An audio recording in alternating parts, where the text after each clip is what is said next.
Oke, kali ini kita akan belajar tentang kaidah kebahasaan teks deskripsi dan langkah-langkah membuat teks deskripsi.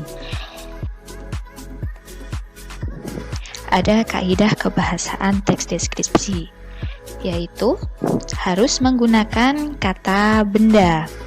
Maksud kata benda di sini adalah kata benda yang sesuai dengan topik yang akan dideskripsikan, seperti sekolah, rumah, guruku, teman saya, dan lain sebagainya. Kemudian kaidah kebahasaan yang nomor 2 adalah menggunakan frasa. Maksudnya di sini adalah frasa yang mengandung kata benda. Contohnya, yaitu beliau adalah seorang kepala sekolah yang rendah hati, dan lain-lain. Kemudian yang nomor 3 adalah mengandung kata sifat. Nah, kata sifat ini bersifat menggambarkan. Contohnya, 1 siswa rajin, 2 kaos kaki putih, dan lain-lain. Kemudian yang keempat mengandung kata kerja transitif. Kata kerja transitif di sini adalah memberikan informasi kepada subjek. Seperti contohnya, siswa itu mengenakan seragam putih biru. Kemudian yang kelima mengandung kata kerja, seperti perasaan ataupun pendapat. Nah, di sini tujuannya adalah untuk mengungkapkan pandangan pribadi penulis mengenai subjek. Contohnya, saya pikir itu adalah kucing cerdas. Kemudian contoh yang kedua adalah saya yakin buku itu murah, dan lain sebagainya. Terus yang keenam yaitu mengandung kata keterangan. Nah, kata keterangan di sini dimaksudkan untuk memberikan informasi tambahan mengenai objek. Contohnya seperti kata dengan cepat. Kemudian ada juga di rumah, lalu di kantin, dan lain sebagainya. Dan yang terakhir adalah mengandung bahasa kiasan.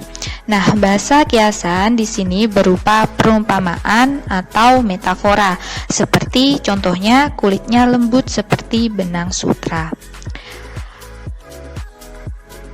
Di slide selanjutnya ada langkah-langkah membuat teks deskripsi. Yang pertama yaitu memilih atau menentukan tema tulisan deskripsi. Jadi dimanapun, apapun itu pembuatan teks, pasti kita harus memilih tema terlebih dahulu. Kemudian yang kedua, menentukan tujuan.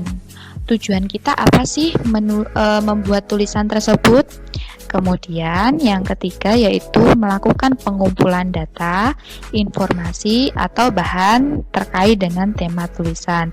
Jadi setelah kita sudah menentukan tema dan juga sudah membuat tujuan tulisan tersebut untuk apa, kegiatan kita selanjutnya yaitu untuk mengumpulkan data-data informasi dari subjek yang akan kita buat. Kemudian yang keempat yaitu membuat kerangka tulisan deskripsi. Jadi kita tulis yang pertama misalnya seperti struktur kemarin, yaitu tentang identifikasi terlebih dahulu. Kemudian yang kedua adalah membuat tulisan, dan yang ketiga adalah yang terakhir adalah mengembangkan kerangka tulisan, yaitu dengan berbagai bahan yang ada, yang sudah kamu kumpulkan, yang sudah kamu dapatkan sesuai dengan tujuan pembuatan tulisan. Nah, contoh dari teks deskripsi yang pertama ada contoh deskripsi tentang orang. Kalian baca sendiri, kalian amati sendiri apa saja sih yang perlu dilakukan saat membuat teks deskripsi tentang orang, apa saja yang harus kita tulis dalam mendeskripsikan tentang orang tersebut.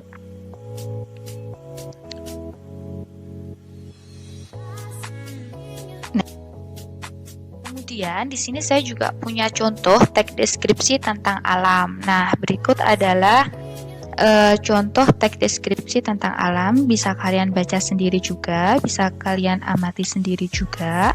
Apa saja sih yang perlu untuk mendeskripsikan tentang alam di sekitar kita? Atau mungkin kalian pernah liburan kemana, ke Bali misalnya, ke Tanah Lot, itu kalian juga bisa mendeskripsikan. Atau mungkin kalian pernah liburan ke Jogja, itu pun juga kalian bisa mendeskripsikan bagaimana sih keadaan alam di sana. Oke, next. Nah, kemudian yang terakhir adalah tentang teks deskripsi tentang benda. Nah, ini sangat erat kaitannya dengan hobi kalian. Di sini bisa maksud saya di sini kalian bisa menuliskan atau mendeskripsikan tentang benda kesayangan Anda. Misalnya kalian suka bermain game, otomatis benda yang kalian sukai adalah handphone. Kenapa sih kalian menyukai handphone? Nah, deskripsikan tentang handphone yang kalian punya tersebut. Kemudian misal kalian hobinya adalah bersepeda, kalian juga bisa mendeskripsikan tentang sepeda kalian tersebut itu. Nah, berikut adalah contoh dari teks deskripsi tentang benda. Kalian boleh membacanya sendiri, mengamati apa saja yang perlu dituliskan dalam mendeskripsikan tentang benda. Oke, cukup di sini. Sekian materi yang saya sampaikan.